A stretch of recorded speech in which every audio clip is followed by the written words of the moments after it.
1, coded. For my ally is the Force, and the powerful ally life creates it, makes it grow. You failed, Your Highness. I am a Jedi, like my father before me.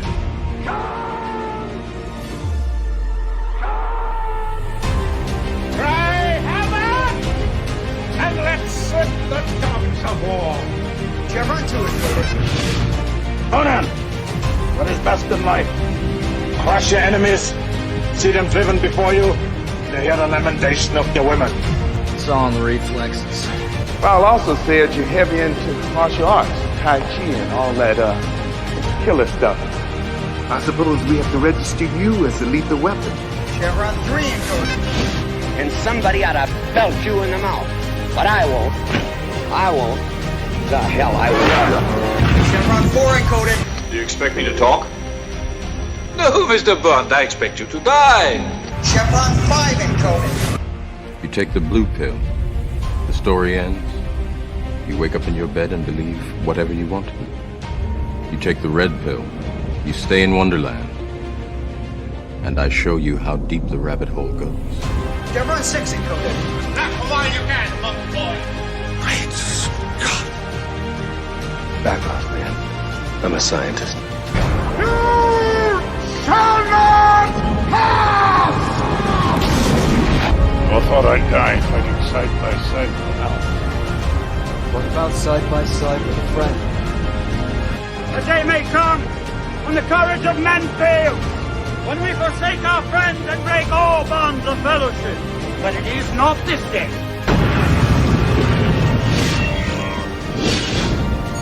Chevron 7 is locked.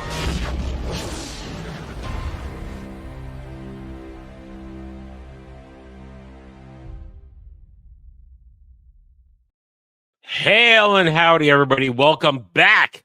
Saturday Night Drive-In, where we take a break from the woes of the week and enjoy some good movies, usually.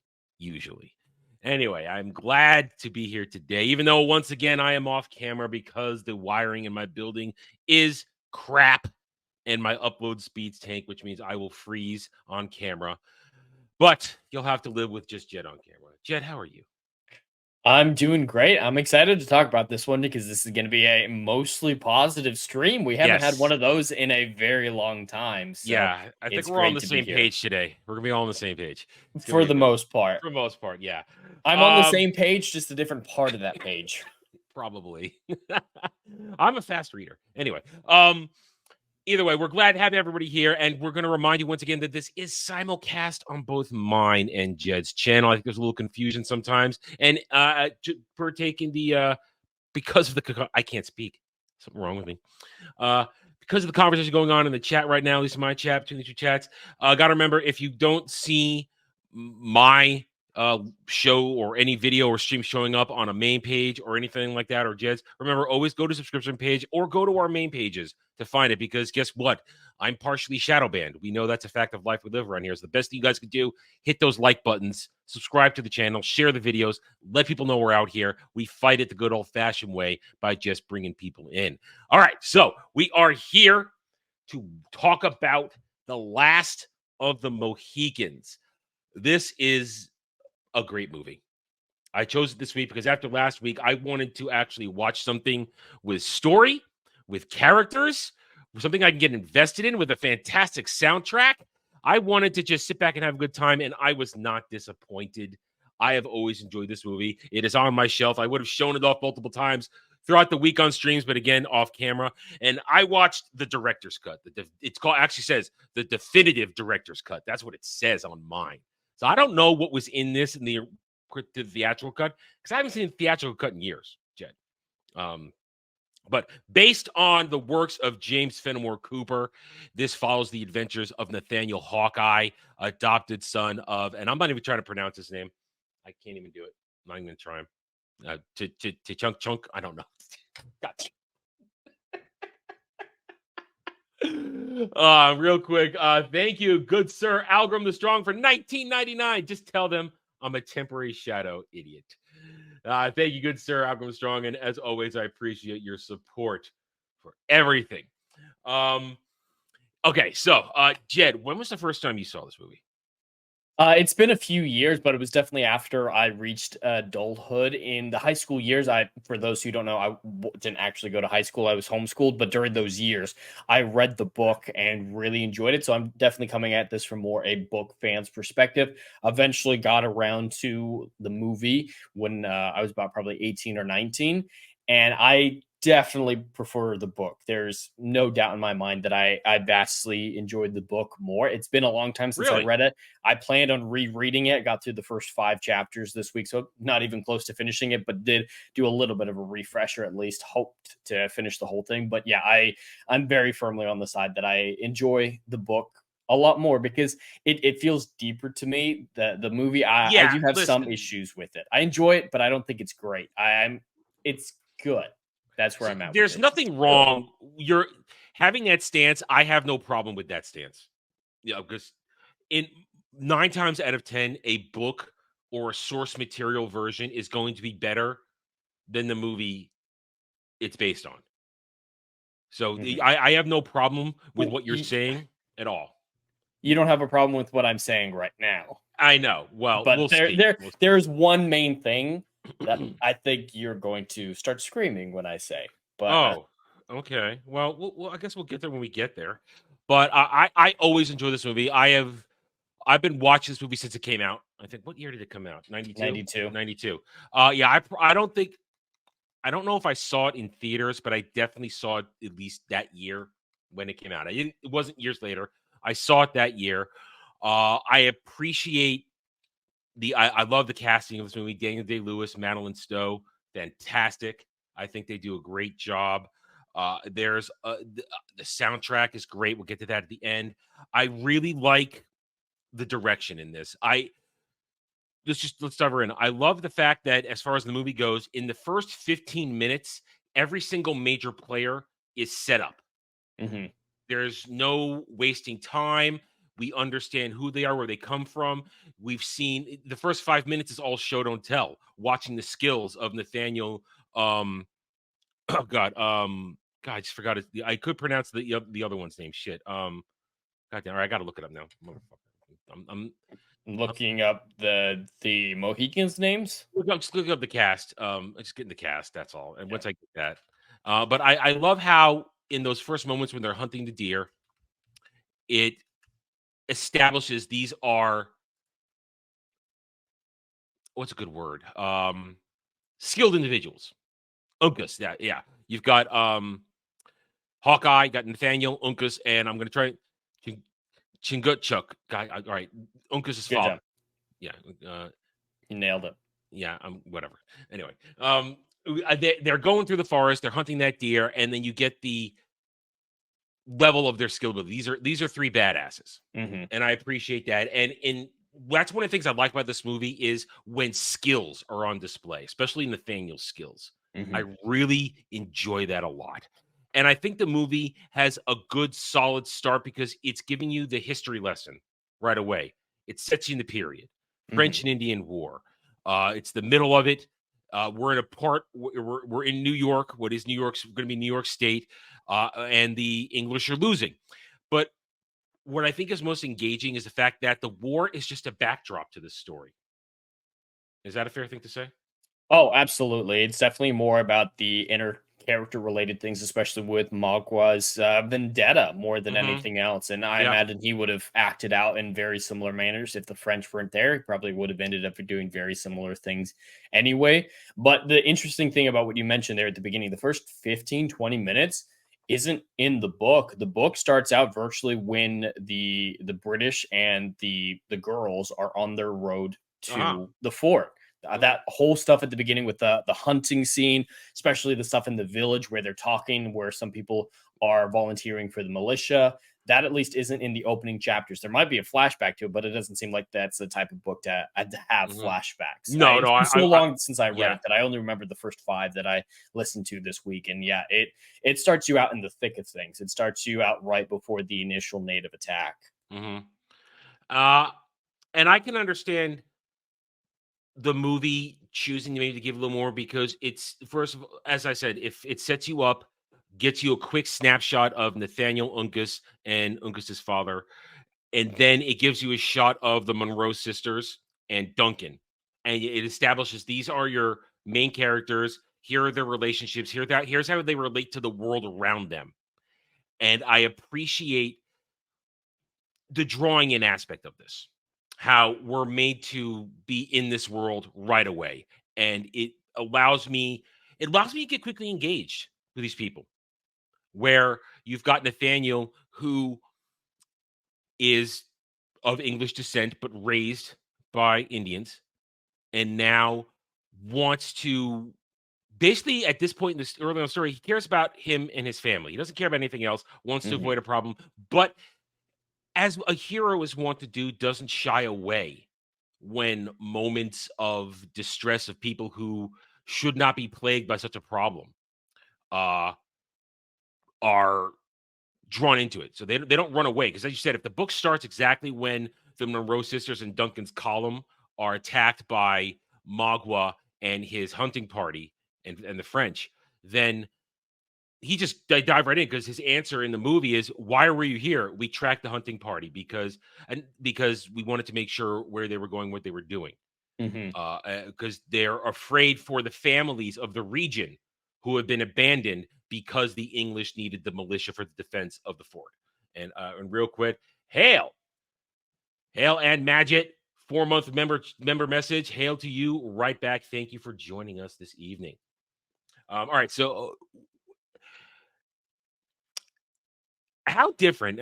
I have read snippets of Fenimore Cooper. I don't know if I've read. I don't think I've read this story exactly. I've read other parts of, because those who are unfamiliar, Nathaniel Hawkeye, he has many adventures. This is just one of them. Yeah, this is just one of them. Definitely the most popular, even in the book sense. It's definitely the one that people know.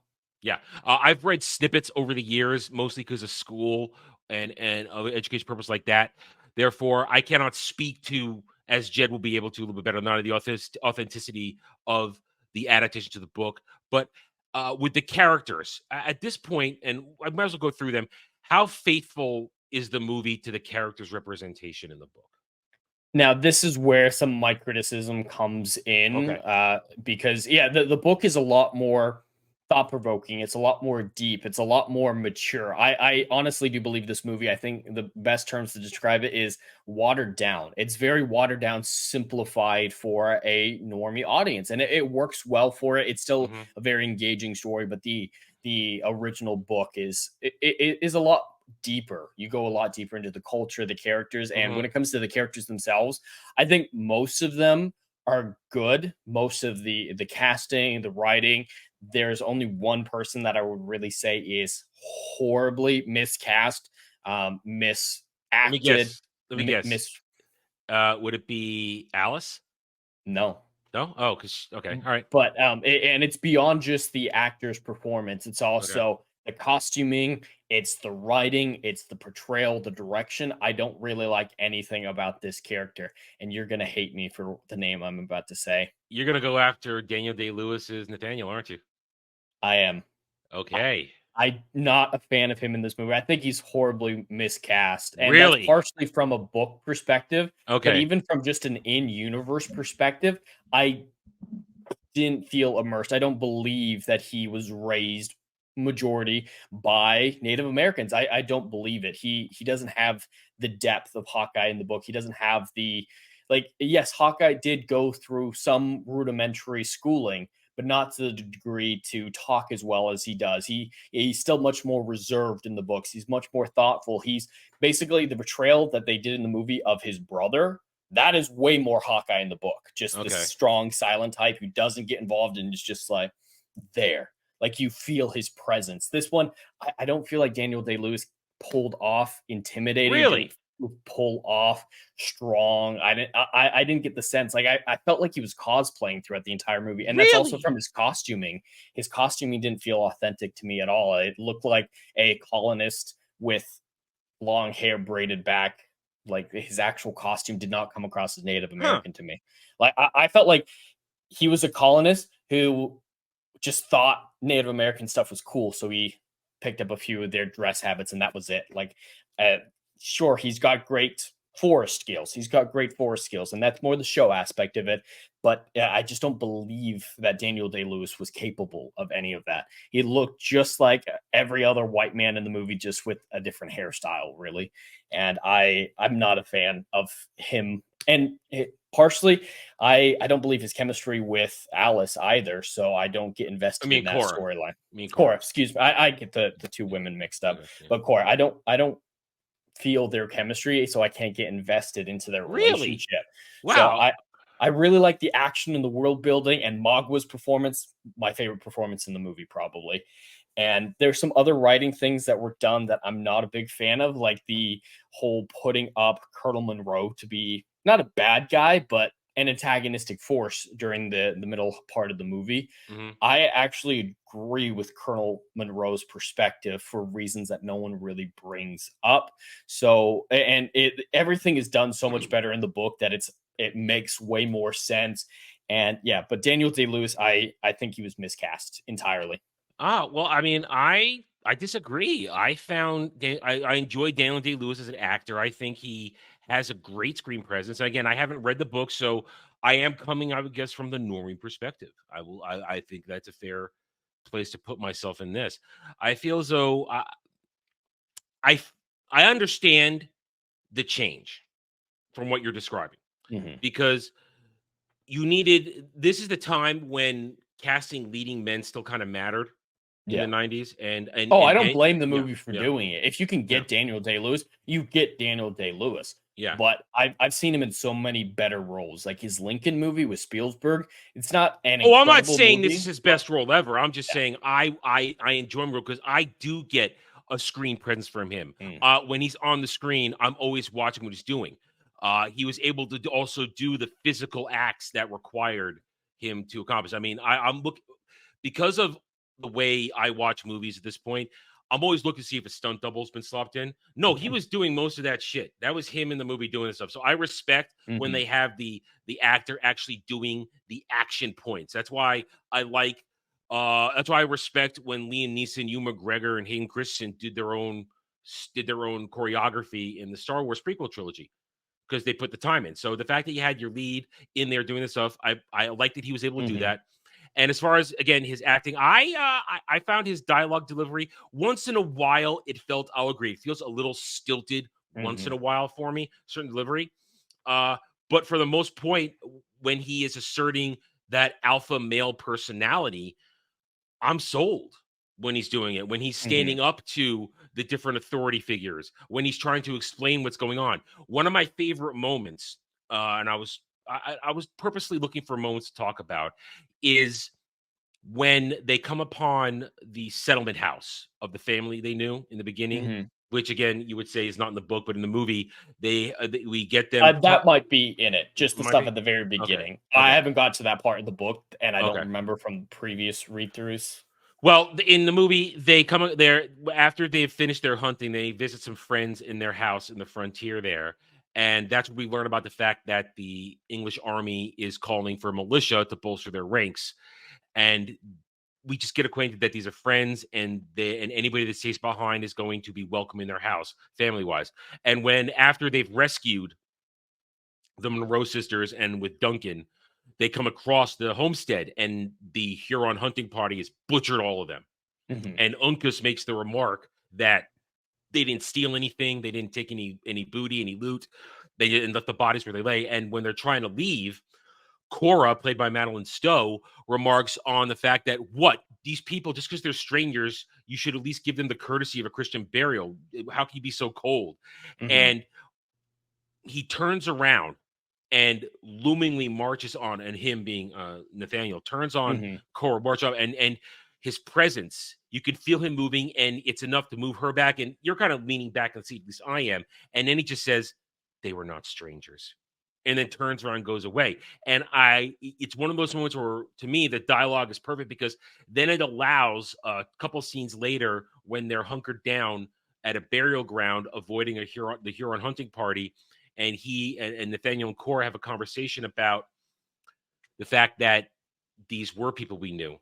And it allows that conversation in a more appropriate place. And I feel that it's to me, of course, whenever we watch these movies from the 80s, the 90s, even the early 2000s, and I know you feel this way too, we're marking the fact that they know when to have a dialogue and when not to. That's true. And it was clearly when they did this adaptation, they realized, okay, let's have them have their talk. And once more, I got to state, this is the director's cut. I don't know if this scene where they're talking in the background is in the theatrical cut. I don't where know. He explains why he left them. Yeah, that scene's in there where he tells her that it would have given away their position. Yeah, their position. They would. Yeah, exactly. And gave evidence that they came through there. I like the dialogue. I like representation because it shows me they know when to have these moments and when not to, because that's a perfect moment to do it. And it's also neatly woven in that moment as well.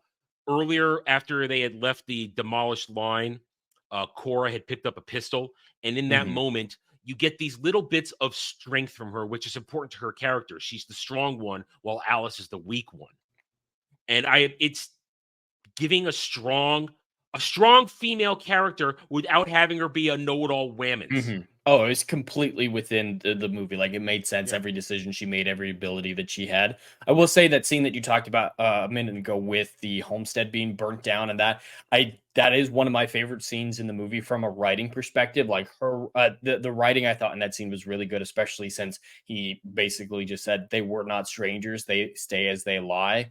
And like that whole bit I really enjoy. I disagree though about his performance. Like, I had the urge to laugh at his performance in that moment, trying to be like forceful to her. Like, that didn't come across as authentic to me, but the rest of that scene I really like.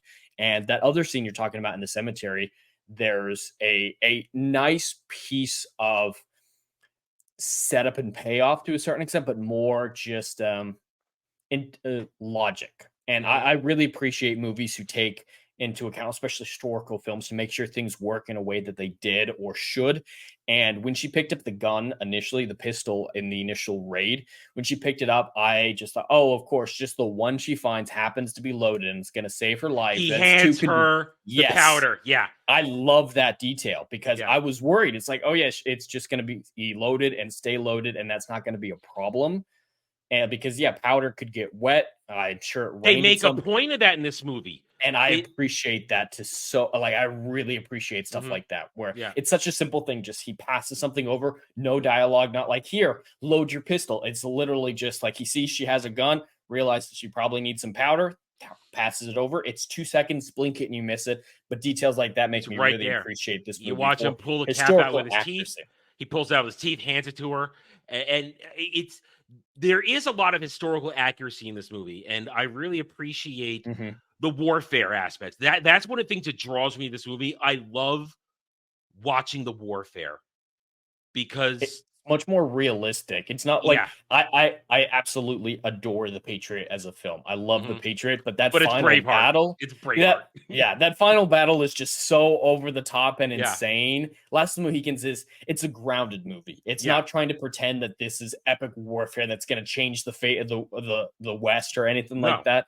Like, most of these battles were smaller than what we imagine from Hollywood. So like historical accuracy wise, it nails it very well. What always gets me when I watch these colonial period pieces from that period of time and into the Revolutionary War is the British fighting style with the line up, take a shot, and realize that's why you lose over and over again. Because after the French and Indian War, when you go into the Revolutionary War, they never adapted to fighting in the colonies. Well, was the fall of the British Empire. They kept going to places where the primary tactics were guerrilla warfare, and their military style would never work in a scenario like that. It works great in Europe where everyone else is operating under the same rules of conduct. But when you go down into Africa, when you go into India, when you go into Native Americans' territory, they're not going to fight the same ways. They're not going to line up and just hope you have more men.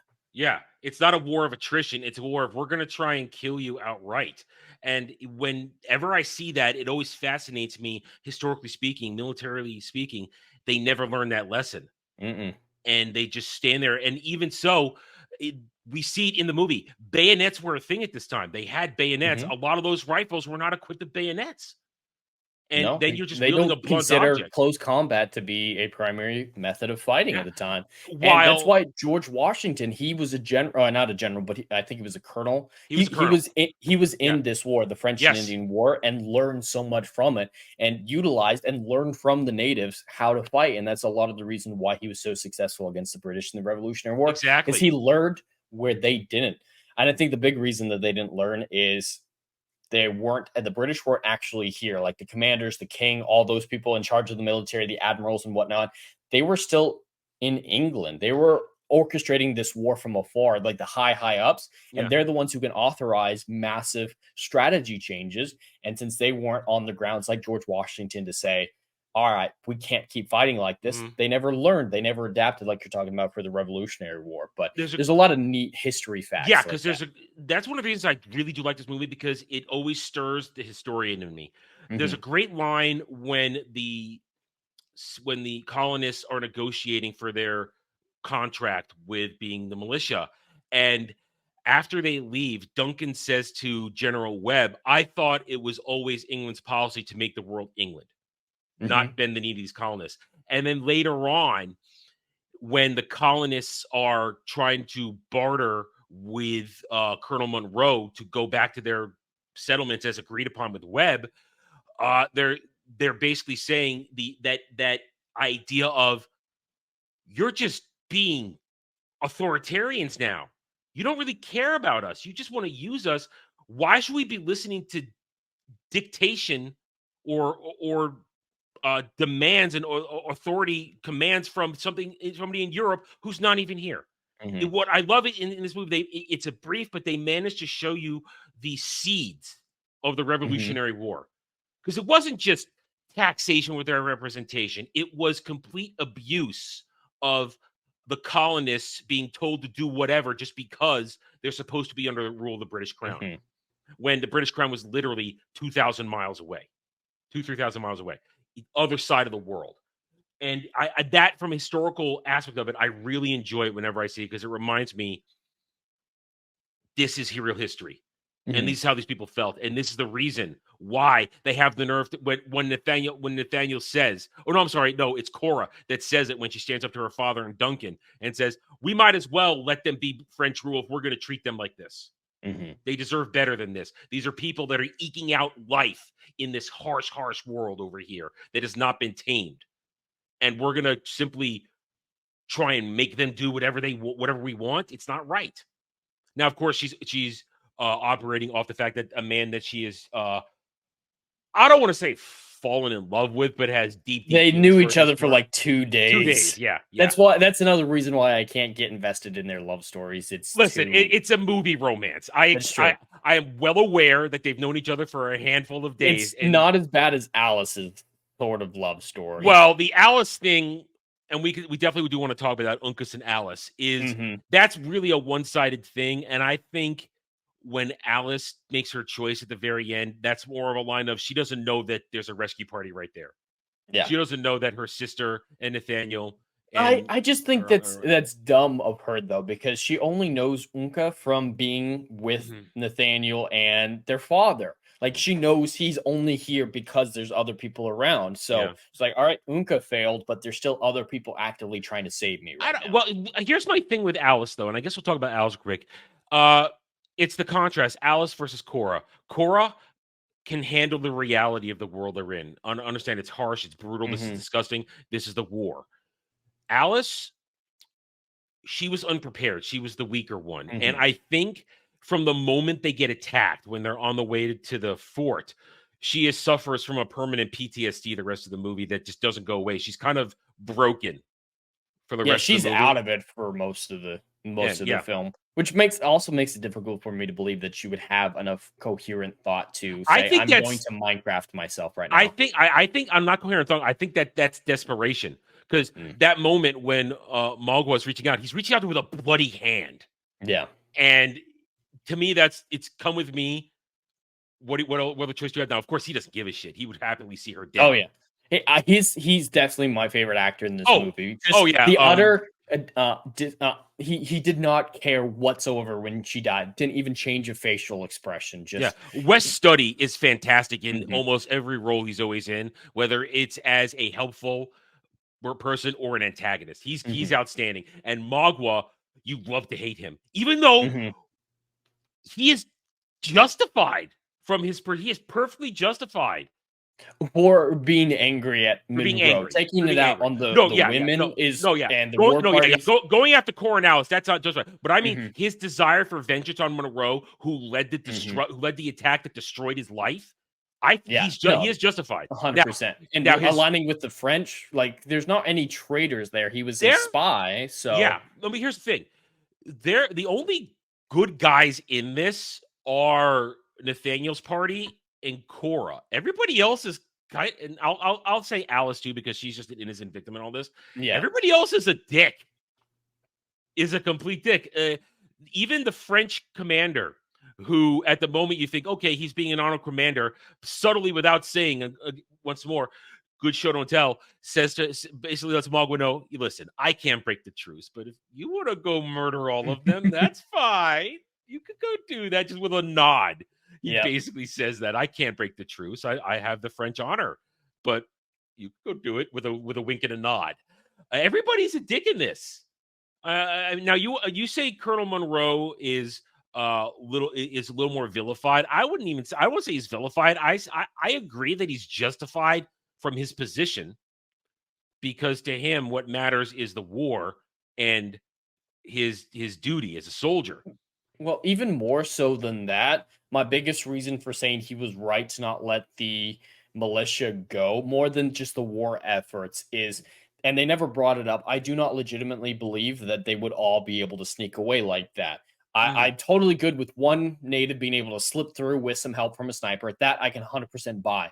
But hundreds of colonists, hundreds of militiamen Oh, I don't know if sneaking. hundreds left. It only looked like there were a handful there. I mean, Still, there's way too many of them, and they're not woodsmen like the natives are. They Mhm. don't have the skills for stealth. So fundamentally, he should have said, I agree with your plight. As soon as we get a chance to get you out of here, I'm sure we can discuss it then. But right now, you're just going to get yourselves killed trying to flee, and we don't know what weakening happened my to them. position. We don't Yeah. know what happened to them. They So- leave that hanging in the movie. So He legitimately had an argument to say the best way for you to get to your families and help them is by winning this battle. That is the safest way for you to get out of here and go help them.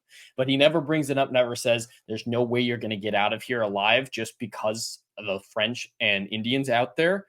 And with that alone, even if he is just saying, oh, they're British subjects, they will do as I say, even taking out that motivation, that logic is sound, I believe. So I think the colonists were crazy. And Nathaniel, especially, not to see, you know what, these white guys who have no real woods talent, they're not going to be able to sneak by. They're just going to get themselves killed. He never even considers it. So I consider it a flaw in his character writing to be so gung-ho about it and villainize the colonel so much, because at least he thinks the colonel is being morally wrong in this situation more than just being tactically wrong. fair point. And I I think can see your point. I can see your point, and I will justify it in the sense that they were doing it to set up the remaining storylines for the characters for the third act.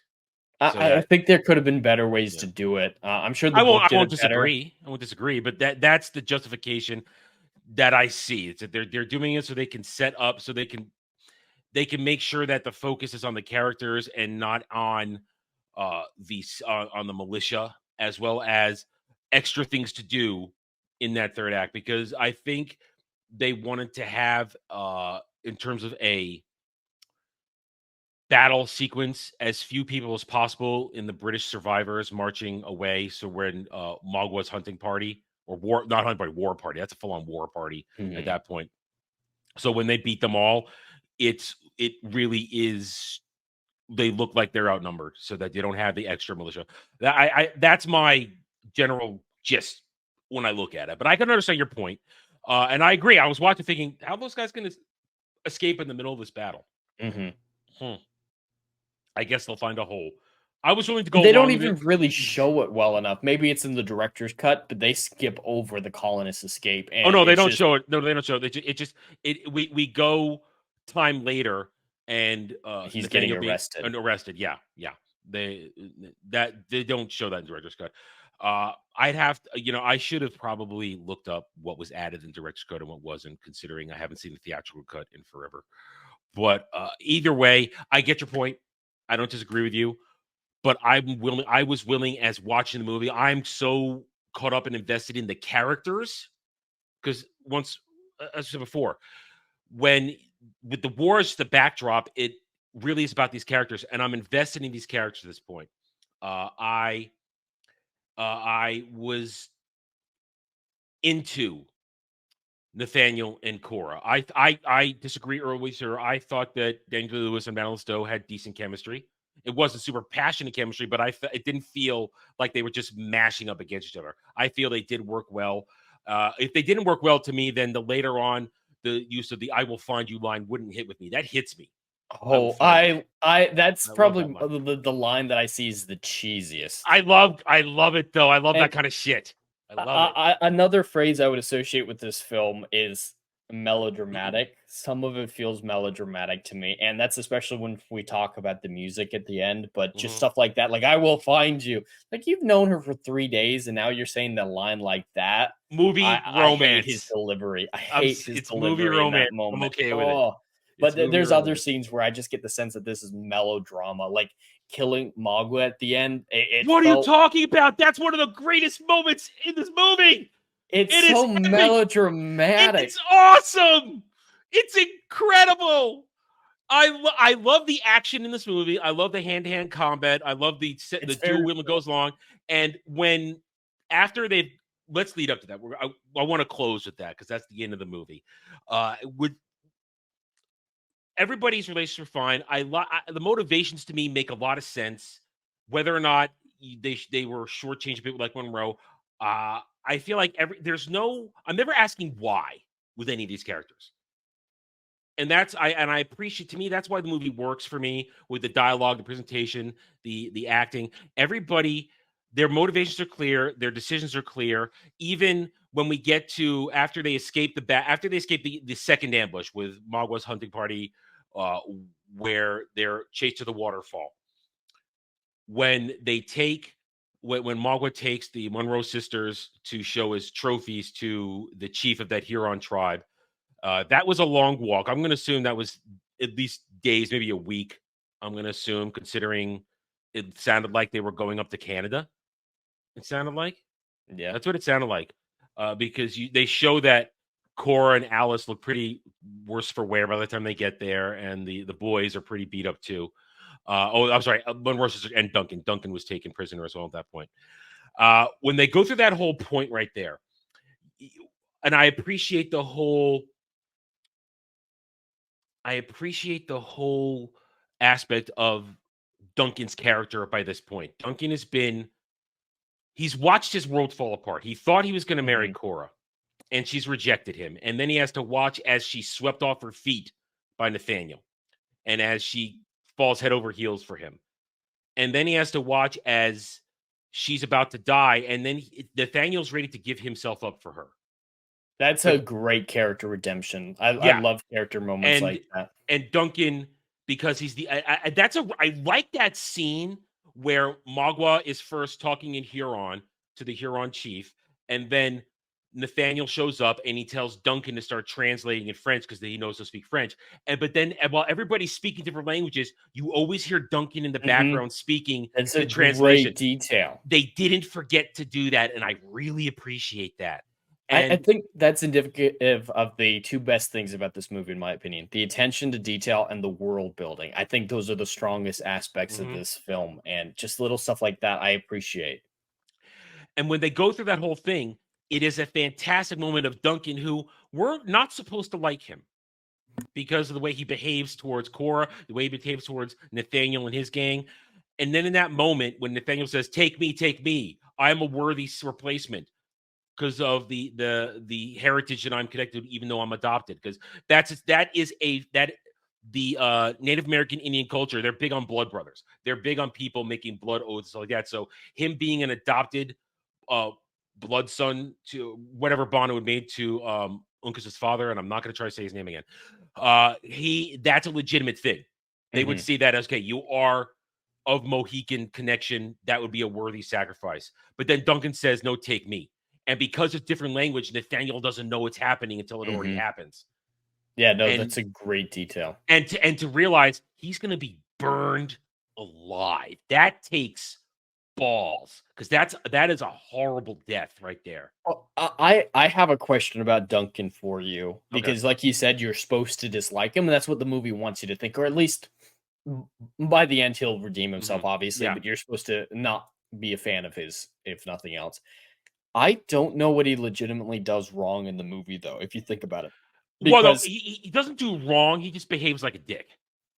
I mean, to a certain extent, but even the lying, I don't see that as lying about the Homestead attack, because what he said is, I didn't see any evidence that made me sure that it was specifically a Huron attack from the French, which is true. That is speculation. It's legitimate speculation founded in evidence and Hawkeye's personal experience. But to his untrained eye, he just saw a bunch of corpses. This could be a different raiding party. This could But be he a different heard the tribe. explanation back then. So, He heard them but he explain didn't it. say it. Yeah, they explained, we think this is this, and he just said, I didn't see evidence that made me conclude that. And no, you see, I'm gonna disagree, because he's basing his responses on his emotions. That fact It's that Cora true. has been taken from him. His by his motivations perspective. might be false, but his statements aren't. I can totally believe that he Because isn't sure. Well, because he's not exactly lying, but he's not telling the. It's lying by omission. I mean, as all I he see could it. say is, I didn't see any evidence, but I believe Hawkeye. That would be all he could legitimately, honestly Yeah, and that say. would have carried the weight in that moment. And because Monroe knows him, he's a friend of the family. Not only is he a trusted officer, he's a friend of the family. So Monroe knows and trusts his opinion. That would carry. So I mean, I agree. I've just Duncan doesn't do really anything wrong. He's just a dick. I just really don't like the plot from inside the fort. The action with the fort is great, absolutely great, and sneaking into the fort is almost okay. It's kind of ridiculous to me that they sneak past everyone, and then They got entire torches. they got torches. torches, and then the entire British army seems to know where they're at, send out troops, get them, and bring them back, knowing who they are and trusting them immediately. All that is a little ridiculous, but the fort stuff I just think is really weak from a character writing plot wise, and it's my least favorite part of the movies when they're in the Well, fort. second acts do always can struggle, and for you, it's They struggles. can. That's it's your perspective. I don't entirely agree with you, but I don't entirely disagree with you. That is the lull of the movie when they're in the fort, because it's also the whole point in the fort there is also to bring Nathaniel and Cora's relationship to its peak right there, where now they're going to get all handsy and make out. That's the whole point of that. There's a great line in there. Nathaniel, you're not going to come with us? No, I got more important things. Would that important thing have to be in a striped dress? Well, yeah. Yeah, I won't. I'm here for the woman, and I like that, because we all know at this point I am a hopeless romantic. I like a decent romance arc, and I find their romance arc acceptable. I enjoy it because it's got it, even though it's a little faux, and it's used, as you would say, a lot of melodramatic lines. To me, it creates enough of an epic feeling that I am enjoying what both of them will go through for one another, at least at the start of this relationship that they're beginning. Now, I don't know. I don't think they had sex in the fort. I just think they made out. I don't think they had sex. I think she is still too much of a proper English lady to have just given it up in that moment. Now, after all is said and done, since her family is gone and she will no longer have a standing in English society, I think afterwards, yeah, they probably get married and boom, bang, pow. She would still have standing in British society. She would have an inheritance. She would have other family back in England. Like, she legitimately has a full life that she could go live back in England. Not in the colonies, but I don't think. But in terms of family, there's nobody left. She is it of her family. I think, for immediate family, we don't know anything about. There might be extended extended families. relations, but And then again, if her dad is a colonel, that usually means royal bloodline or of well, some he was kind, like a well, duke he's or of something. Scottish descent, and we even know, even at that point, the main part of the British Empire on the island, they still frowned. Remember, they were dissing Monroe as the Scot. Webb was like the Scotsman. So they still had disdain for any Scottish heritage people. So my belief from watching the movie, I don't disagree. You're probably right. Of course, she would have inheritances and that, but I don't think. I think it actually helps the romance element if she does have things to go back to. Like if it's just she has literally nothing left in the world, she's gonna cling on to the strongest man she can. She's choosing. I think she. That's what I mean. I think it helps him. that she's choosing it. If she's choosing him, I can believe that she actually loves him. But if she has nothing left in the entire world, it might be just, hey, please protect me type relationship. Might be falsified to a certain degree. But if she's actively choosing him, I think that's better for her character in a positive sense. I mean, the movie doesn't give us any details on that. And I once more, I am not very adept at Fenimore Cooper's works with the rest of those. So I can't say if Cora and Nathaniel had a life together. I cannot speak to that. The movie gives me the impression that whatever she has left, she is choosing to leave behind for him at the end of the movie. That's what it feels like because of all the trauma and tragedy she has just gone through. And here is somebody who not only protected her, but clearly has feelings for her. Whether or not it's true love romance, we're not here to discuss that part because it is a fledgling relationship at best. It's a fledgling relationship. Two people who are swept away with their feelings to their moment.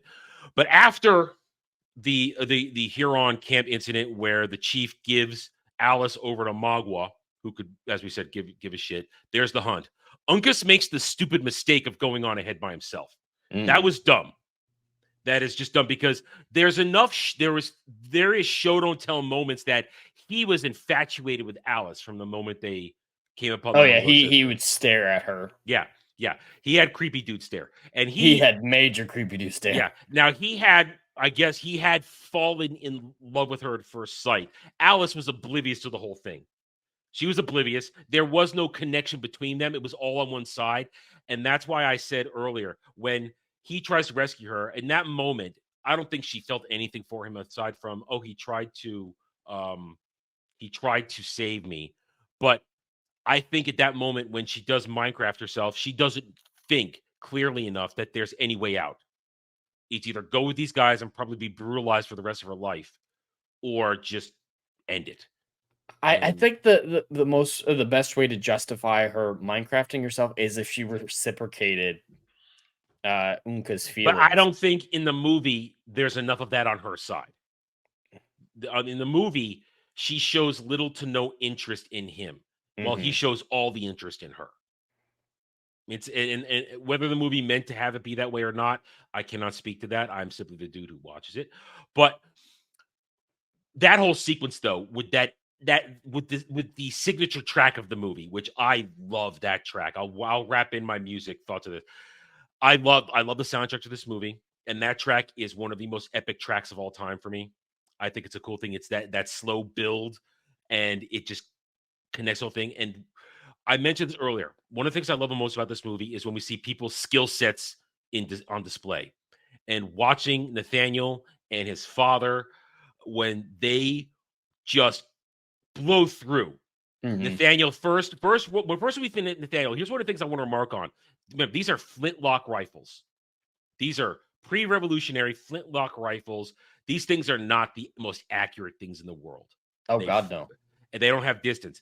The fact that he is that kind of shot with that thing, that's why they call him Hawkeye. He's Nathaniel Hawkeye.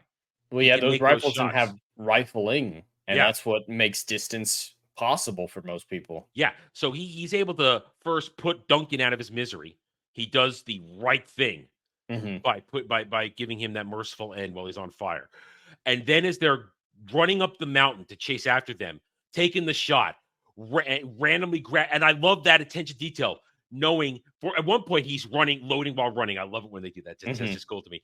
But then knowing that this gun is done, but I'm not going to ditch my good rifle, my personal rifle. I'm going to pick up other ones along the way, and I'm going to hip shoot. Because there's this other scene when they first rescue them. I want to just go back a minute, just talking about Nathaniel's skill set. That is one of my favorite visual moments. And I'll talk about the visual moments as we wrap up here after we talk about this final scene. There's a moment when they rescue the Monroe sisters the first time, and Nathaniel he sees Magua about to take the shot on Cora for the first time. there's this semi-slow motion move of him unshouldering and flipping his rifle up to take the shot. The grace in that of his ability always strikes me, and I love that moment. So when we get to this whole thing where he's running the hip shooting, this and that, and you're watching old man Mohican just aces. I love the experienced old dude kicking ass in these things. Maybe that's the anime weeb in me when the experienced old dude is a badass. I love that kind of shit. With his, I don't even know what to call that weapon. It's that oversized tomahawk that he has that he carries around. Yeah, that thing is unique. I haven't seen anything like that. Awesome. Because the way he wields it, boom, bam, boom, boom. He does a hip shot too. As they get through that, and now unfortunately, I got a little verklempt when I was watching. Every time Magua takes out Uncas, who was a badass in his own right, Magua's just better. He was just better. He beats him, and I always feel bad because his father watches him die, and I feel that. That the fifis, the emotion well, it was like, oh man, no, Uncas, no. But Uncas was stupid running out there like that. He should have stayed with the group. They would have caught up. They were doing fine. But Uncas let his emotion get over them. So they get up there. They get to the fight, and he watches Sun die, and then he's just a man on a mission. Just plowing through those guys, and then Magua sees him coming. He sees him coming. He knows he's got to fight. He does a whole stance. He's got tomahawk and dagger. You can't see me, but I'm weaving back and forth right now. And he goes into that, and the Indian ninja roll, I always call it. The Indian ninja roll as he ducks under, whacks him in the leg, whacks him in the shoulder, just completely owns him. And I love it. And then you get that shot after Magua. He's just beat right there. And you call it melodrama. I call it a great character cinematography shot right there. I love the shots of this movie when great shots of characters in the movie. The cinematography is nice all the way around, but I really love the character shots. And that's one of my favorite things as the music hits its pitch and they're just standing there facing off. And it's that pause where Magua has to know, I'm done. And then the wind up and the swing just to gut him with the blade of what Legata's here is saying, the Beshet Day. The Beshet Day just winds up and swings it right into him. And it's like, yeah. Oh, I love it. I love that entire scene. I love it. I'm done. I'm finished. I need a drink. Well, I definitely agree with most of that, especially the attention to detail. Like, this isn't a modern film where they forget how many bullets are in a gun or whatnot. Like, they are constantly reminding you that these weapons shoot once, these muskets shoot once, and then they're done. So he has to, improvise, pick up enemy weapons. Like, they're very good at those attentions to detail, and I appreciate that. I consider that a great boon in the film's favor is when they do stuff like that. And most of the combat in the scene that you're talking about here at the finale, I do like a lot of it. A lot of the hand-to-hand combat. It's some of the stuff I would say is melodrama. I like the shot that you're talking about, the wide shot, at least I think is the one you're talking about, where you can see Magua and the dad framed in the sunset. I love shots like that. I think there's a lot of great That's a cinematography. fantastic shot. I love that shot. I have thoughts about the music that we can get into when we're at that point, but yeah, generally this was a great part of the film, especially the mercy killing. I really appreciate mercy killings when they're done right, and it makes sense for Hawkeye to be willing to do that. Yeah, but that I feel this whole moment there, the way it just built up and it ends, and this is a tragic ending. It's a tragic, bittersweet ending because now this is the title, The Last of the Mohicans. And it's great the way the father, and once again, I apologize, I'm not going to try and butcher his name. I tried my best while I was watching it today to tattoo how to pronounce it while I was watching it, but I didn't hear it enough when I was watching, so I didn't get it. So I'm not going to try and butcher it. The entire movie up to this point, he has spoken in Mohican. And now in this last moment, he speaks in English. And to me, that it sets the sadness all the more. Yeah, the Mohican language doesn't exist anymore because the people doesn't exist, so he's just going to move past it. And There's just no says continuing the bloodline. They're all there except for one. And I hope that you tell my son as he sits at the council to wish for death to be speedy, for I will be there soon. It's so sad, and it gets me, Yeah. dude. It gets It's me. sad for everyone. I think, Yeah. I mean, yeah, there's the happy couple at the But end, it's but they both, bittersweet. yes, They very she bittersweet. watched Cora watches Alice take the leap. She sees her do it. It's not and then you can see their bodies at the bottom of the ravine. Mm-hmm. So she saw everything. Everybody watched she didn't see her father die, but Nathaniel did tell her what happened. That I mean, I don't know if he said Magua cut his heart out. I mean, jeez, I don't know if he said that, but she knows her father's gone. She just watched her sister take the flying leap, and all this stuff. I mean, when Nathaniel yells "Uncas" after he watches him fall and die too, it hits you. At least it hits me, and it's just so powerful, and it makes me. I feel it, and that's why I am satisfied because I have the same emotional reaction every time I watch the movie. And that to me, that means the movie has gotten to me every time because I have that same connection, that same feeling, that same sadness that I watch these characters who I've enjoyed for a director's cut just a shade under 2 hours, just a sniffle under it. 2 hours, 54 minutes. But I'm connected to them. I enjoyed them, and I feel sad that they end in such a way. And it's just. But I guess I mentioned it. The cinematography is, of course, great. It's listen, the American landscape, beautiful, whatever. Mm-hmm.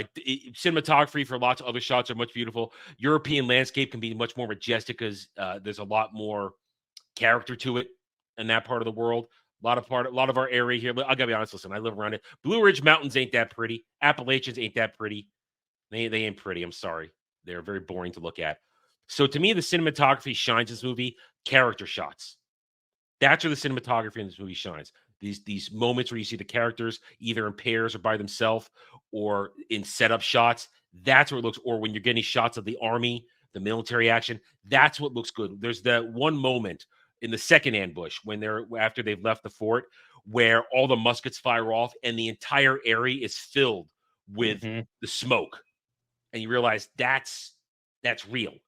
And after all this, suddenly it's going to be a fog of war in there. And that's what the Huron want because then they operate better. Anyways, but now the music. Jed, why don't you go first? You seem to be not as hot for the music as I am. I love the two main tracks of this movie, the main theme and then the slightly Native American version of the soundtrack. And then during the finale, they seem to combine the two, overlay with each other. I love both of those tracks. They're great tracks, especially in the opening credits of the film when the theme song plays. It fits perfectly over the American landscape like you're talking about. My criticism isn't with the music itself. It's the fact that it is so overused in scenes where it has no place being.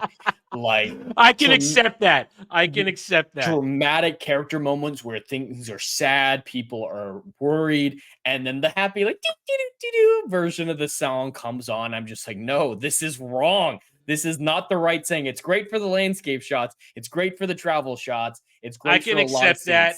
I love it no matter what. See, I love it no matter what. I think it's actually misused in the finale too, because that song, the main theme, I feel it's hopeful. I feel a sense of hope and grandiose. I just feel like it's showing me something grand. That's the emotions I feel when I see that. Same. But I just saw Unka die. I'm watching his father in a breakneck rampage through a field of enemies to get his revenge. Like, I don't want to feel grandiose, epic. Like, it's the wrong type of grandiose. It's like, this is the music that plays when you see the Grand Canyon for the first time, not when you're mourning the death of your son. I completely understand, because I've taken that track and I haven't actually written it yet, but it's tattooed on my brain for a particular scene way down the road in the story. That exact track, I have a whole thing lined up for it, but it doesn't map the full moment, and it stops at a certain point. And I understand hope, because that point for me, it's you're climbing, you're getting to your goal, you get there, and then you're there. And that, to me, that's where it stops. But even though I understand your criticism and I somewhat agree with it, that when you say it's a hopeful thing, it's a charging forward thing, it's a climbing higher thing, only to see tragedy happen. To me, it still works in this scene with the tragedy. It still works because I get and I'm going to try and pronounce it. Good sir, Alvin Strong doing Chingachgook, whatever. I can't do it. I can't do it. I can't do it. I want to be respectful. I don't want to. I can't do it. I don't want to be ugly American. Great. I don't His want to be ugly performance American. is great. Oh yeah. Even though I think it works because it's bittersweet and tragic, but he gets his vengeance, and that's why to me it still works. It still works.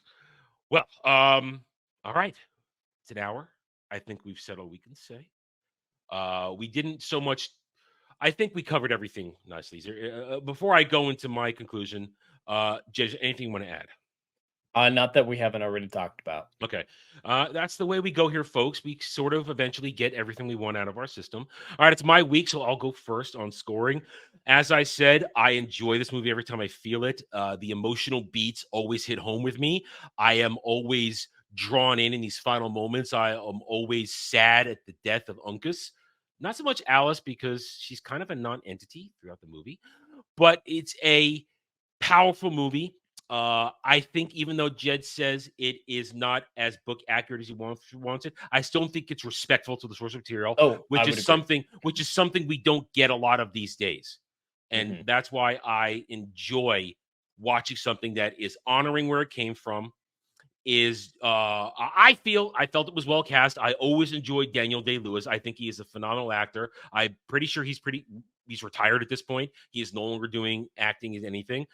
So therefore I am grateful for the stuff he's done. One day I predict one day we're going to do I had it. I'm talking too quickly. I had the name, him, Winona Ryder, Michelle Pfeiffer. What's it called? I just lost it. I don't know. Oh, god damn. I just had the title in my head. I was going to use it as my part of my outro here. I've got too many names. I think trying to pronounce the name pushed it out of my head. I'll look it up while you're doing your thing. He is a fantastic actor. I always enjoyed Madeline Stowe, and I thought Madeline Stowe was great in this. I thought she was subtle hot.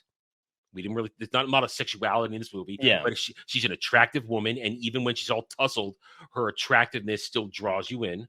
I love, as you said, the period piece accuracy. I love the attention to details. I love the interactions. I like everybody's character motivations. They're all clear. To me, the dialogue is well delivered. It's not overdone. A lot of good show, don't tell. We talked about some of the payoffs and setup and payoffs. It's an all-around, well put together movie that always delivers. I give it a solid 8 out of 10.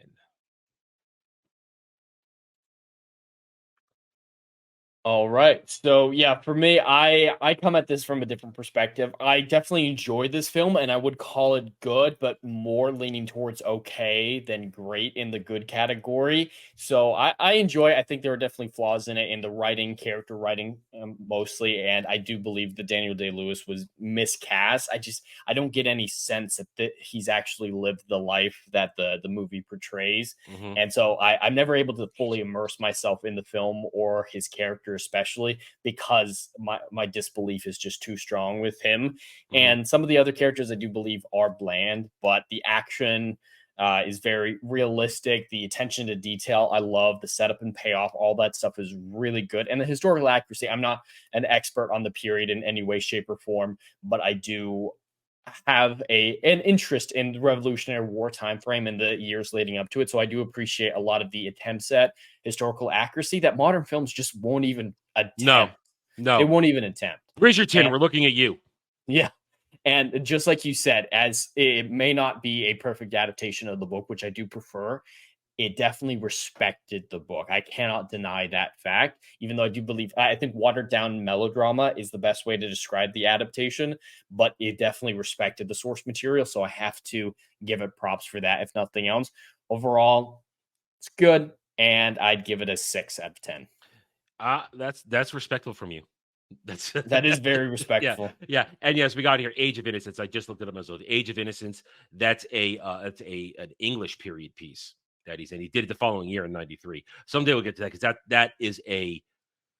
that's a bittersweet movie as well. I always enjoyed Daniel Lewis. All right, there we go. Mentioning Daniel Day for a second here. Yeah. I don't understand why I've made this connection in my head. I don't know if they were ever in a movie together, but whenever I think of Daniel Day-Lewis or Billy Bob Thornton, I always think of the other. I don't get them confused. It's not I like I don't look at think one and they think were. of the I other. was just looking at his work list, and Yeah. I mean, I don't get them confused. Like I can tell the difference, but I mean, just for some reason, honest, every time I think of one, I think of the yeah. other. I mean, I don't honestly, understand it. I'm looking at it now.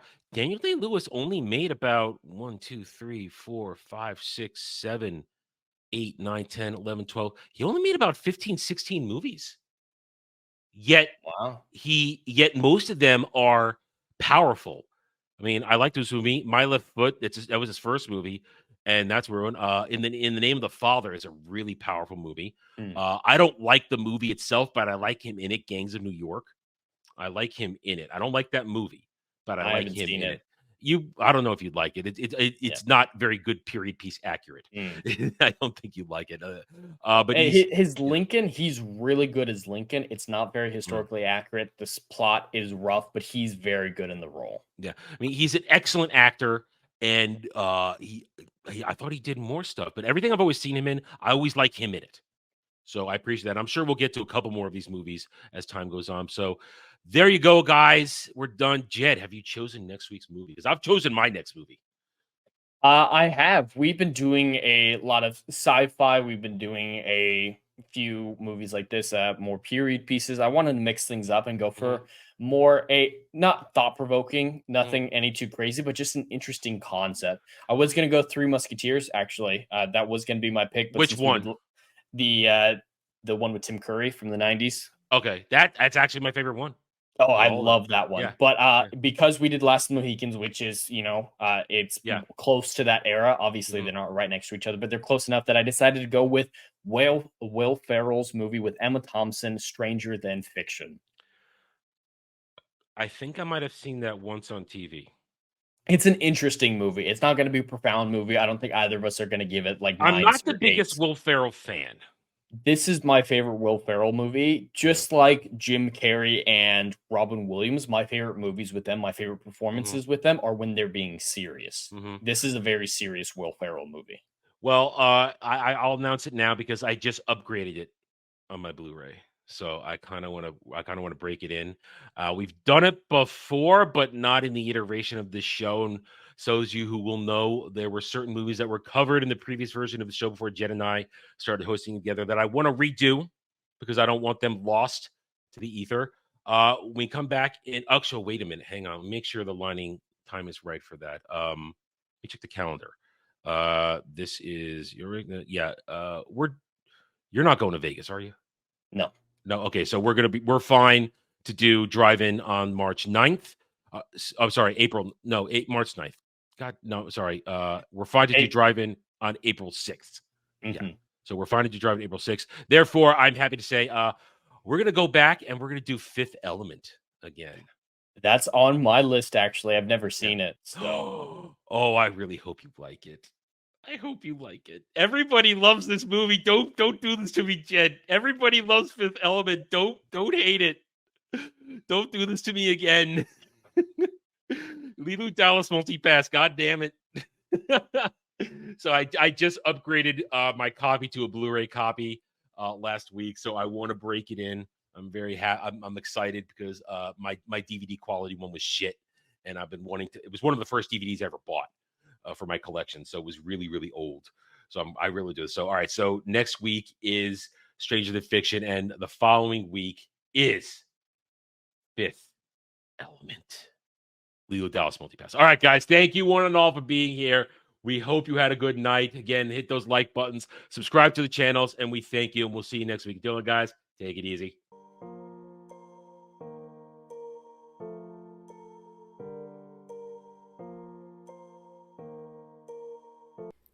Thanks for watching, everybody. If you'd like to reach out to me, please email me at theranernerd@gmail.com for all channel business purposes. I am on Twitter now, mostly for promotion and sharing of videos, maybe a little shit stirring here and there, who knows, @theranernerd. You can also find me at the Geeks and Gamers forums under @ROAS, and you can see me on Rumble and Odyssey under the Renaissance Nerd. Thanks again for watching. Take it easy.